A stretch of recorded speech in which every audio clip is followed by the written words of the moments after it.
Anthony Stocks, 54, from Goring-on-Thames, was a twice-married film extra. He had appeared in the Star Wars franchise, J.K. Rowling's Fantastic Beasts, and Where to Find Them. Stocks would go on to use his acting skills to pretend to those around him that he was a decent human being. Over a period of 3 years between 2019 and 2022, Stocks was staying at an address in East Oxfordshire, and during his time there, he had subjected a girl to a series of sexual abuse and rape. The girl would later say that Stocks made her feel frightened and uncomfortable. When the girl's younger 10-year-old brother began to become suspicious of Stocks' behaviour, the girl then confided in him. Her brother would then try to interfere, as he put it, and try to stop everything. He said he saw Stock kiss his sister on the lips before they went behind the bush in a park where children were playing, and her brother became desperate to stop Stock's continuing abuse of his sister. Stocks became frustrated as he thought in his twisted mind that he wanted to marry the girl, and it was then that he hatched an evil plan to get the boy out of the way. The girl said Stocks told her, "I want to get rid of him so we can be alone, so he doesn't interfere with us. I'm going to push him off a cliff. I want to get rid of him so we can be together."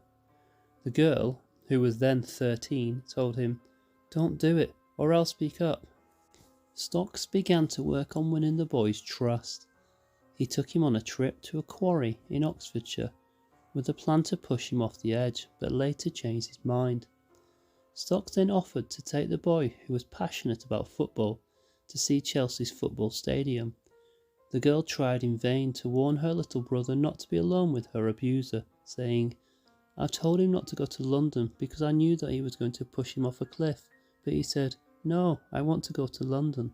On the afternoon of September 24th, 2022, Stocks carried out his plan, first taking the boy to London before travelling to the seaside by train.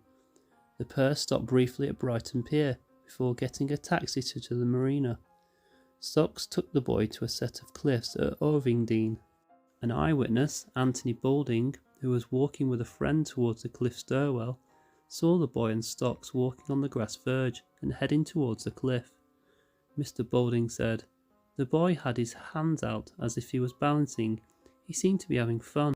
10 minutes later, he heard a noise and looked up to the top of the cliff and saw a figure on the wrong side of the fence. Another figure was stood behind him, and Mr. Boulding heard shouting as if a child was mucking around, then shouts, and then a small shape fall as if thrown from the cliff. Mr. Boulding and his friend then made their way back to the bottom of the cliff and noticed a crowd of people. As they got closer, they realised that they were surrounding a child who was clearly in a bad state and barely alive. Stocks did not run away from the scene, but instead joined the members of the public that had come to the child's aid. Emma Betts, who sat with the boy until the ambulance arrived, she recalled seeing Stocks approach the boy and say, "I told him not to go near the edge." So he started running. I said, "Don't go near that cliff." Yeah. And he goes and then went and just went over. It's just okay. I had to So run- was he just walking? No, he was running. Stocks then sat down and rolled a cigarette. He claimed that the visit to the top of the cliff had been a last-minute change of plan, and that they had taken a taxi there because it had featured in the film Quadrophenia. He said the boy had started to get a bit moody, and that he warned him not to cross a safety fence close to the cliff edge. The boy was airlifted to St George's Hospital in London following the 100 feet fall. He sustained multiple severe injuries to his head and arm, a deformity to his neck, and a laceration of his spleen and kidney. Because of the extremely high impact trauma the boy suffered, he did not have any memory of the fall itself. He remembered later the cliff top and seeing the beach below, looking down and seeing how steep it was. He thought he stood there for between 3 and 5 minutes. He remembered 2 wires of the fence in front of him. He could touch them and they came to his waist level and he could see the beach over them. He said, "I either slipped or I got pushed. The next thing I remember was being in hospital."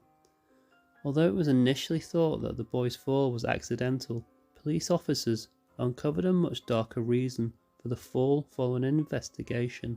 Anthony Stocks was arrested in November 2023 on suspicion of attempted murder, rape and other sexual offences, and was charged on the same day. Hi there, is that Anthony? Tony, yeah. Hi there, can we come in? Okay, so I'm going to be arresting you for a number of offences. I'm just going to explain what those offences are and then I'll caution you. So I'm arresting you on suspicion of attempted murder of